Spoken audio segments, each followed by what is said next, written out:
Muito bem, voltamos a falar direto da página do Jornal Visão Espírita, no YouTube e no Facebook, para mais uma Gota de Espiritismo. Hoje, Gota do Evangelho no Lar, visita de Jesus à nossa casa. Qual o objetivo da nossa gravação do Evangelho? Pessoas que professam a fé espírita sozinho, por exemplo, em casa, na família, ou moram sozinho, enfim. O fato é que não tem outras pessoas para fazer o Evangelho. Então põe o Evangelho, né, sem o fone, de preferência, para que os espíritos que estejam do lado também possam ouvir, né? E faz o evangelho com a gente. Muitas famílias que fazem reúnem-se num dia e horário pré-estabelecidos e aí põem no YouTube, na televisão e fazem o evangelho conosco, separam a água como a minha está aqui, né, que no final a gente se coloca como instrumentos para fluidificação, eu da minha água, você aí da sua, né, na sua casa, e a gente faz o circuito completo. O que é o circuito completo? Oração inicial, uma leitura edificante, nós estamos no livro Segue-me, de Emmanuel por Chico Xavier. Hoje caiu o tema Teus encargos. Teus encargos é de sua responsabilidade, né? E a gente lê, explica e depois a gente vai para o Evangelho segundo o Espiritismo. Hoje caiu o capítulo 15, Fora da caridade não há salvação. O item é o de que precisa o Espírito para ser salvo, parábola do bom samaritano. Tema escolhido ao acaso pela Dona Elaine, para que nós possamos fazer então o nosso Evangelho no lar. Por que eu sempre peço para que alguém selecione? Para não ficar, o Fábio está jogando ponto no fulano, está dando indireta no ciclano. Não, né? Eu não sei o que vai ser feito no Evangelho, é aleatoriamente mesmo, e nem sou eu que escolho, tá bom? Então vamos lá, vamos estudar. Vamos para a nossa oração, elevando o nosso pensamento até Jesus. Como que é feito isso? Como que é feito isso? Penso em Jesus como eu acho que ele é, né? Como me vem na mente que ele é, o meu guia espiritual, ou anjo da guarda, se quiser, endereça, leva, né? Enleva o nosso pensamento, a nossa oração até até Jesus, até os espíritos superiores, para que nós sejamos atendidos. Então, vamos lá? Elevando nosso pensamento até Jesus, Senhor Jesus, querido Mestre e amigo, Deus Pai Todo-Poderoso, benfeitores espirituais, amigos mentores que nos acompanham, seu Calixto, Dona Zélia, seu João Leão Pita, seu Joaquim, seu Romeu, seu Alexandre, doutor Agripino, nosso querido amigo seu Caibar, sua equipe de Alvorada Nova, seu Bezerra de Menezes, seu Allan Kardec, seu Agostinho. Nos encontramos reunidos em teu nome, Senhor Jesus, nesse momento, para agradecer tudo que o Senhor tem nos feito, a sua paciência, a sua misericórdia, o seu carinho conosco, nos conduzindo pelas mãos, no colo muitas vezes, até a evolução, e por isso muito obrigado. Também muito obrigado, Senhor Jesus, por tudo de bom que nos aconteceu na última semana. Obrigado por tudo de ruim que não aconteceu também durante essa semana. E claro, muito obrigado por tudo de ruim que aconteceu. Sem falso agradecimento. Muito obrigado mesmo por tudo de ruim que aconteceu, porque afinal de contas já aconteceu, já foi, não devo mais. Estou livre dessa parte e por isso então, muito obrigado por tudo de ruim também que aconteceu na última semana. No quesito pedido, mestre, gostaríamos de pedir que o Senhor não olhe as nossas imperfeições nesses momentos, nesses instantes em que estamos no nosso Evangelho, mas a fé que anima o nosso coração, o desejo de servir, o desejo de ser útil, e com isso pedimos inspiração, boa inspiração, para que possamos ser o melhor instrumento possível, apesar da nossa imperfeição. Não olha para elas, não, né? Faz de conta que não tem, para que nós possamos então ser o melhor instrumento possível dentro da nossa capacidade. Sabedores então, mestre, da sua presença em meio a nós, e muito gratos por isso, damos por iniciado o nosso Evangelho no lar, e que assim seja. Vamos lá. Segue-me, de Emmanuel por Chico Xavier, Teus encargos. O livro Segue-me sempre tem uma passagem do Novo Testamento que Emmanuel coloca e depois discorre sobre o assunto. Hoje, a passagem que tem é de Mateus, capítulo 5, versículo 48, que retrata sobre a perfeição moral, que começa com amai os vossos inimigos. Amai os vossos inimigos, fazei o bem àqueles que vos odeiam e orai por aqueles que vos perseguem e vos caluniam. Aí Jesus vai falando uma série de explicações, porque se você fizer isso igual fazem os fariseus, tanto faz como tanto fez. Os pagãos também fazem isso, tanto faz como tanto fez.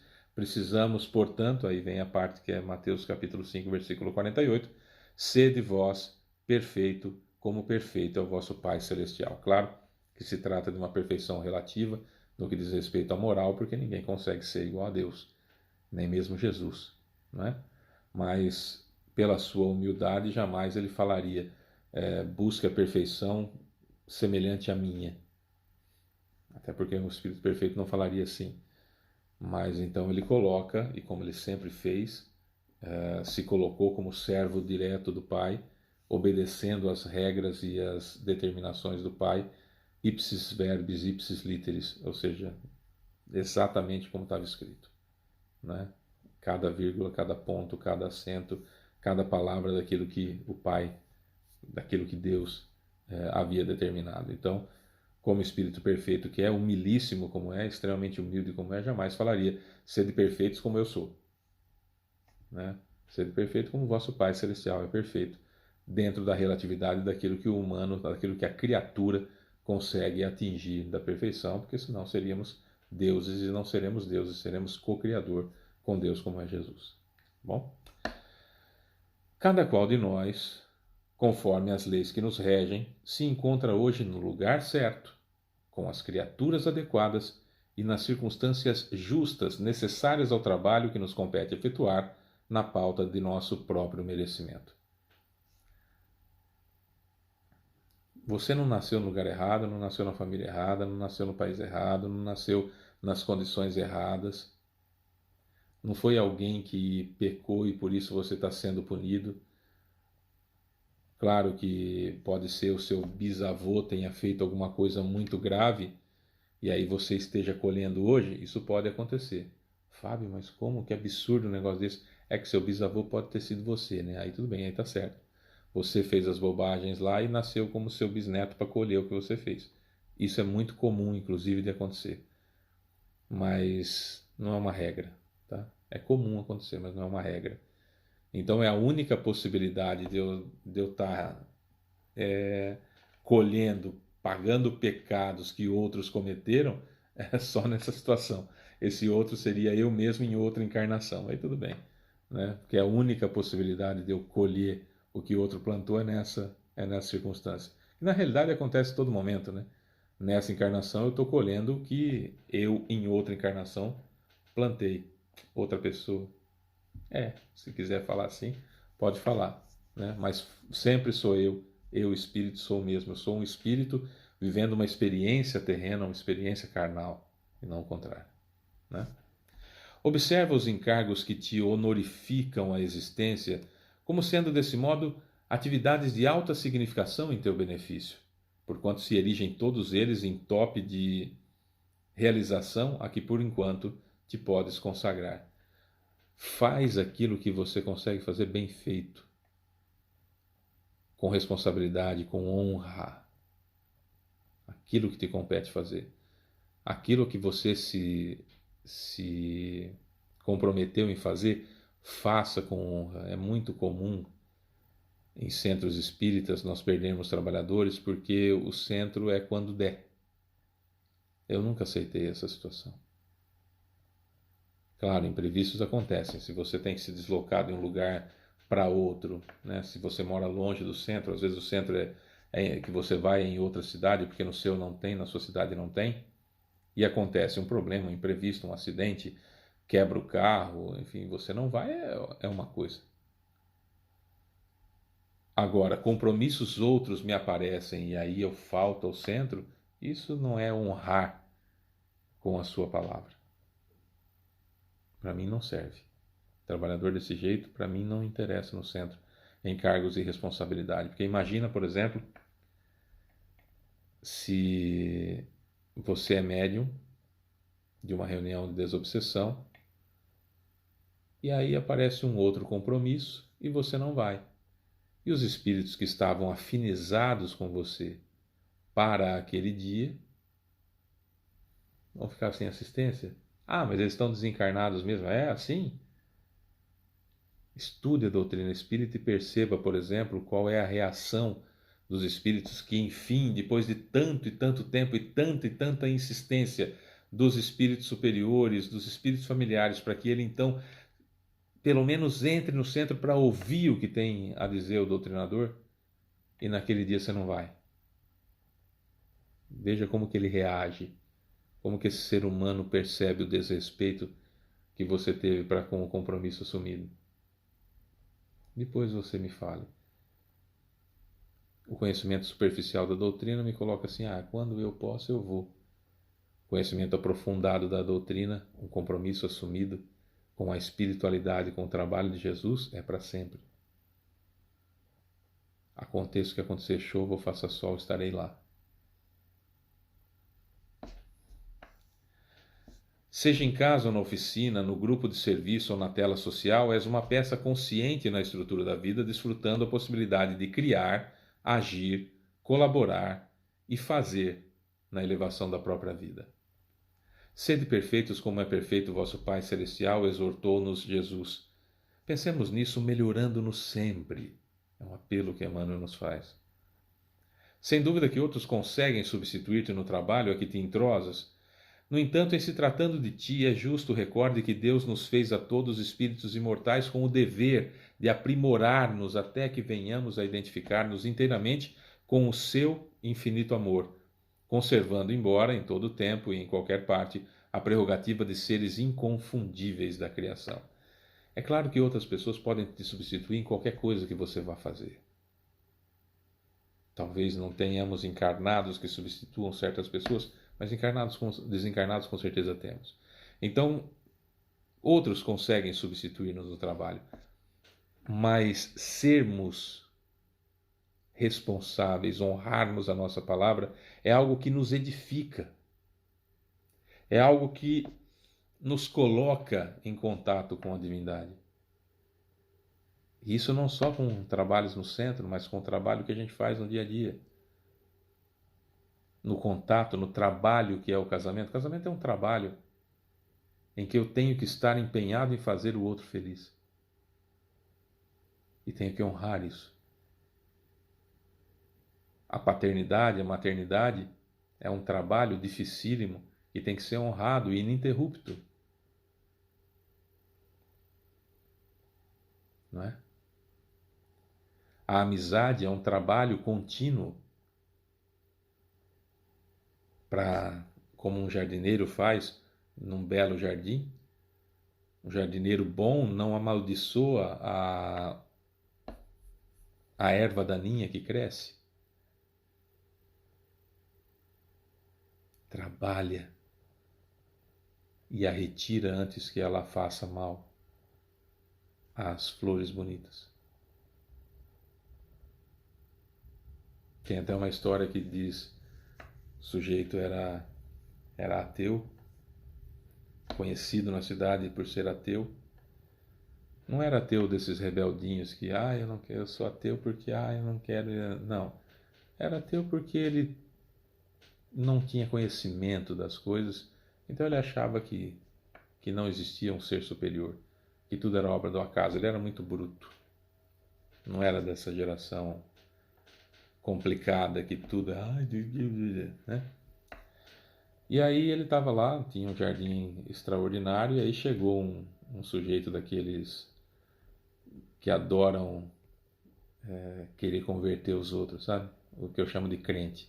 Seja ele espírita, seja ele católico, seja ele evangélico, seja ele umbandista, candomblecista, budista, seja ele o que for. O crente é o chato, é aquele que acha que ele é melhor que os outros. Essa gente é complicada. E aí chega esse crente lá. E olha para o jardim e fala assim: nossa, como Deus fez esse jardim tão bonito, né? Nossa, tá muito lindo. O jardineiro falou assim: você tinha que ver antes de eu chegar aqui que porcaria que tá.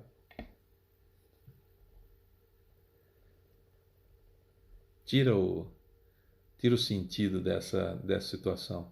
Somos co-criadores com Cristo, com Deus. São duas pessoas diferentes. Com Cristo e com Deus. Como diz Emmanuel, teus encargos, tuas possibilidades de acesso a planos superiores, você faz, você cultiva, eu cultivo, nós cultivamos a nossa própria vida. Nós aprimoramos, nós o tempo todo estamos cocriando com Deus, fazendo o nosso jardim mais bonito ou não, ou reclamando. E finaliza Emmanuel: realmente nós, os espíritos em evolução nas vias terrestres, estamos ainda muito distantes da angelitude. Entretanto, cada um de nós, onde estiver, poderá, desde agora, começar a ser bom. Olha que convite extraordinário! Que convite fabuloso! Realmente nós, os espíritos em evolução nas vias terrestres, estamos ainda muito distantes da angelitude. Se Emmanuel fala isso dele, está longe, imagina nós, né? Enfim. Entretanto, cada um de nós, onde estiver, poderá desde agora começar a ser bom.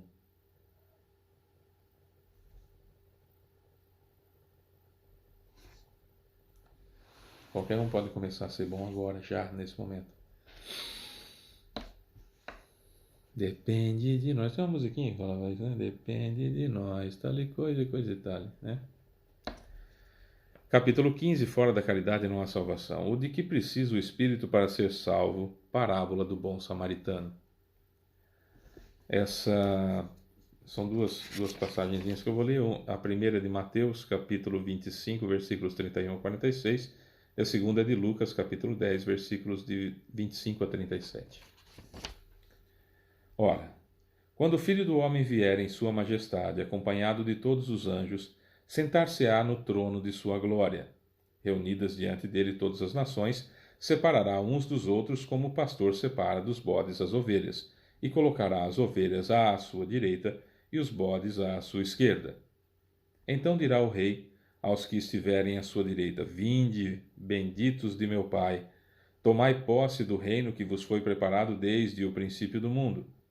Porquanto tive fome e me destes de comer, tive sede e me destes de beber, careci de teto e me hospedastes, estive nu e me vestistes, achei-me doente e me visitastes, estive preso e me fostes ver. Então responder-lhe-ão os justos: Senhor, quando foi que te vimos com fome e te demos de comer, com sede e te demos de beber?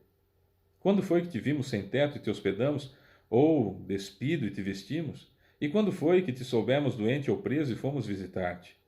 O rei lhes responderá: em verdade vos digo, todas as vezes que isso fizestes a um destes mais pequeninos dos meus irmãos, foi a mim mesmo que o fizestes. Dirá em seguida aos que estiveram à sua esquerda: afastai-vos de mim, malditos. Ide para o fogo eterno que foi preparado para o diabo e seus anjos. Porquanto tive fome e não me destes de comer, tive sede e não me destes de beber, precisei de teto e não me agasalhastes, estive sem roupa e não me vestistes, estive doente e no cárcere e não me visitastes.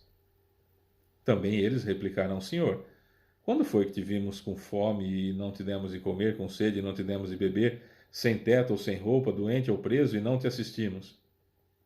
Ele então lhes responderá: em verdade vos digo, todas as vezes que faltastes com a assistência a um desses mais pequenos, deixastes de tê-la para comigo mesmo.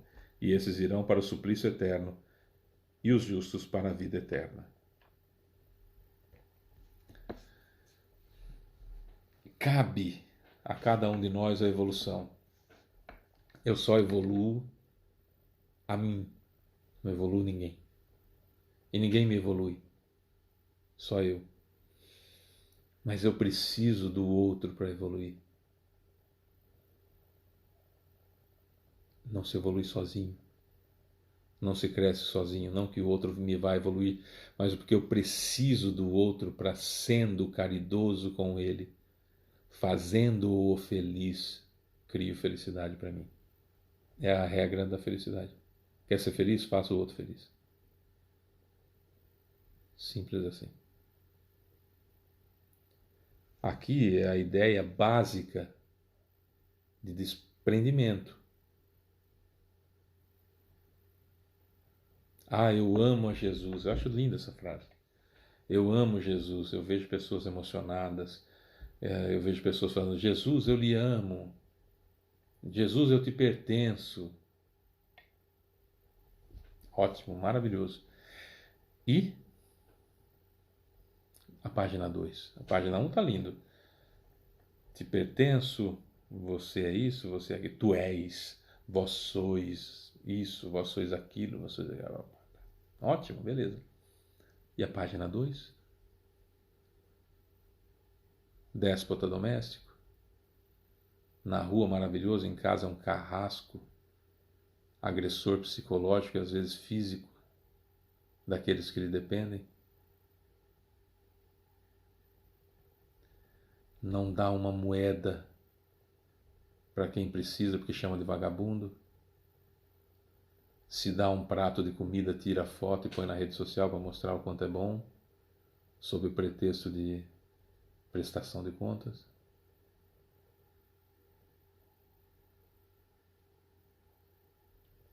Auxilia esse, aquele, se coloca no trabalho voluntário, mas maldiz as pessoas. Acha que bandido bom é bandido morto.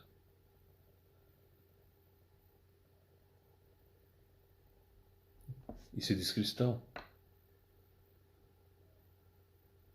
Certa feita eu estava analisando acerca de um político, eu falei assim, nossa, essa pessoa é tão horrível, eu entendo como mal encarnado, inclusive, né? Tão vil, torpe que ele é, e por que tanta gente acha ele magnífico? Vou analisar friamente, será que eu estou sendo injusto com essa pessoa? E de repente eu vi uma declaração, ele com uma arma na mão, dizendo que bandido bom é bandido morto. Dentro de uma igreja. E as pessoas aplaudindo. Eu falei, peraí. Então não estou errado. Não falo isso com orgulho, inclusive, porque me apiedo dessa pessoa. Como é que um cristão pode achar que um irmão, filho do mesmo pai, que cometeu um equívoco, merece ser morto? E quem vai matar essa pessoa? Não está lá no quinto mandamento, não matarás? Desde a época de Moisés? Cerca de 2000 anos antes de Cristo. Depois vem o Cristo, fala que tem que amar os inimigos. E dentro de uma casa de oração, eu vou falar que bandido bom é bandido morto, porque bandido não é filho de Deus, não é meu irmão.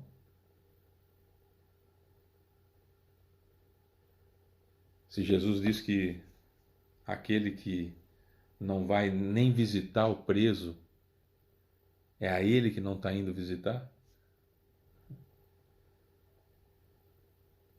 São coisas que a gente tem que analisar, porque às vezes não, na maioria das vezes, os detalhes fazem a diferença.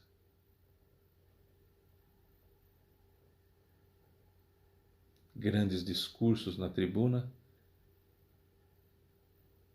e a mulher morre de medo dele. Tem alguma coisa errada? Não é? Grande benfeitora no centro, mas todos reputam-na como difícil trato, dura, cruel com os necessitados.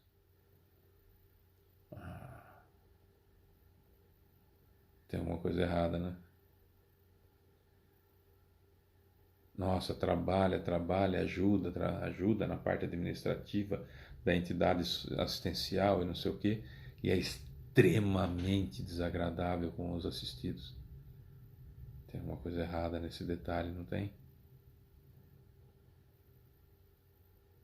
Jesus pede para nós muita coisa diferente disso. Muito diferente disso. Não é? Em Lucas, no capítulo 10, versículos 25 a 37, separados por Kardec no capítulo 15, Fora da Caridade, a Nossa Salvação, nós temos: Então, levantando-se, disse-lhe um doutor da lei para o tentar: Mestre, que preciso fazer para possuir a vida eterna? Respondeu-lhe Jesus: que é o que está escrito na lei? Que é o que lês nela? Que vocês, lá na sua legislação, lá na lei, que vocês falam de lei de Deus, o que está escrito lá sobre a salvação? E o doutor da lei respondeu: Amarás o Senhor teu Deus de todo o coração, de toda a tua alma, de todas as tuas forças e de todo o teu espírito, e a teu próximo como a ti mesmo. Disse-lhe Jesus: Respondeste muito bem. Faze isso e viverás. Olha que espetacular. Você sabe de cor o que é para fazer. Então por que está perguntando para mim? É como se Jesus dissesse isso. Aquele é muito bom, né? Ele não falaria desse jeito. Pô, você sabe. Fala aí. Você não é o fera? O que está na lei? Por que você quer saber de mim o que é preciso para ter a vida eterna? O que está escrito lá? Ah, eu tenho que amar a Deus sobre todas as coisas e o próximo quanto a mim mesmo. Então vai lá e faz isso, mano. Não vem me encher as paciências. E Jesus não fala assim. Jesus é bom. Mas o homem, querendo parecer que era um justo, diz a Jesus: Quem é o meu próximo? Olha lá, dando um migué em Jesus. Ah, quem é meu próximo? Jesus, tomando a palavra, lhe disse: Um homem que descia de Jerusalém para Jericó caiu em poder de ladrões que o despojaram, cobriram-no de ferimentos, deram umas porradas nele, roubaram tudo que ele tinha e se foram, deixando-o quase morto, semi-morto. Aconteceu em seguida que um sacerdote, descendo pelo mesmo caminho, o viu e passou adiante. Viu lá? Um levita, que também veio àquele lugar, tendo observado, passou igualmente adiante. Mas um samaritano, que era tido como gentio, que era gentinha, que eles não gostavam muito. Mas um samaritano que viajava, chegando ao lugar onde jazia aquele homem, e tendo-o visto, ficou tocado de compaixão. Aproximou-se dele, deitou-lhe óleo e vinho nas feridas e as pensou. O que é as pensou? Colocou uma atadura, colocou um penso, colocou um band-aid. Não tinha band-aid naquela época. Fez uma atadura, pensou e o pensou. Depois, pondo-o no seu cavalo, levou-o a uma hospedaria e cuidou dele. No dia seguinte, tirou 2 denários, 2 moedas, e as deu ao hospedeiro, dizendo: Trata muito bem desse homem, e tudo o que despenderes a mais eu te pagarei quando regressar. Porque era um sujeito que passava sempre por aquele caminho e se hospedava ali. Então, fatalmente, ele voltaria. Aí Jesus pergunta: Qual dos 3 te parece ter sido próximo daquele que caíra em poder dos ladrões? O doutor da lei respondeu: Aquele que usou de misericórdia para com ele. Jesus falou: Então vai e faz o mesmo. Tenha misericórdia com as outras pessoas. Seja firme com você, obrigue-se a ser melhor e tenha misericórdia com o outro. Esse é o segredo da evolução. O segredo da evolução é esse. Seja firme com você e misericordioso com o outro. Realmente, nós, os espíritos em evolução nas vias terrestres, ainda estamos muito distantes da angelitude. Entretanto, cada um de nós, onde estiver, poderá desde agora começar a ser bom. Comece sendo misericordioso. Quais são os primeiros passos da evolução? Vamos lá. Primeiro passo da caridade: cortesia. Primeiro passo do amor: gentileza. Primeiro passo do perdão: não revidar. Está aí. Jesus pede que nós sejamos bons para com os outros, misericordiosos para com os outros, fazendo a caridade. O que é caridade? Benevolência para com todos, indulgência para com as imperfeições dos outros e perdão das ofensas. Então Jesus pede que nós façamos a caridade, comecemos hoje, o mais rapidamente possível, a sermos bons, comecemos hoje a fazer a caridade, obrigando-nos a fazer, obrigando-nos, forçando-nos a sermos misericordiosos, porque ninguém dorme Fábio Pereira num dia e acorda Chico Xavier no outro. A evolução é algo que eu me obrigo a ser melhor. Então, comece a ser bom hoje, agindo com misericórdia com as outras pessoas. Com o ladrão, com o bandido. Não é fácil. Claro que agir com misericórdia não quer dizer que não vai colocar na cadeia, tem que pôr na cadeia. Tem que ser punido aquele sujeito que cometeu o mal, evidentemente. mas sem que eu o reprove, que eu entenda o estágio evolutivo que ele se encontra, é por isso que ele faz aquilo. Que eu já estive lá, se não estou ainda, já estive lá, e que ele em breve não estará mais. Mas precisa ser punido pelo que fez, claro. Porque Deus não deixa impune nenhuma vírgula, nenhum ponto da lei infringida. Então temos que agir como Deus age. Sede perfeitos como o vosso Pai Celestial é perfeito, né? Busquemos o máximo a justiça divina, nos aproximarmos a nosso senso de justiça à justiça divina. Para isso precisamos estudar, e estudar muito o Espiritismo para entender esses meandros da justiça divina. É isso. Vamos nos colocar então agora como instrumentos para a fluidificação da água. Eu vou fazer a oração final. Você fluidifica como instrumento, fluidifica a água aí na sua casa, eu a minha aqui. Na realidade são os mentores que fazem, a gente é só instrumento, né? E muito já foi feito durante o nosso Evangelho no Lar, agora é só finalização. Precisa destampar? Não. Precisa abrir a garrafa? Não. Precisa esticar a mão? Não. Porque é do meu perispírito para a água. Você consegue se concentrar melhor esticando a mão? Estica a mão. Simples assim. Tá bom?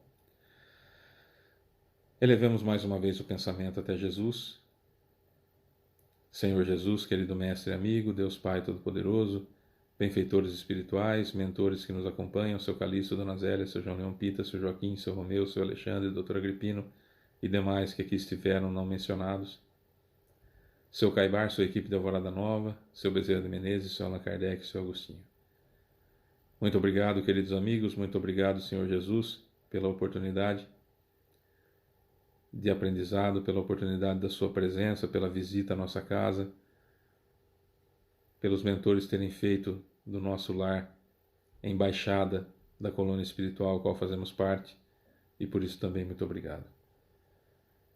Para finalizar então com os nossos pedidos, Mestre, que o Senhor não olhe as nossas imperfeições nesse momento, mas a fé que nós temos, que a água será fluidificada, fé conhecimento, não fé cega, fé conhecimento, que a água está sendo fluidificada.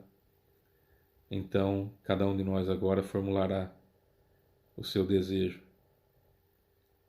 de que essa água cure perispiritualmente, psicologicamente e fisicamente aquelas pessoas que nós desejamos.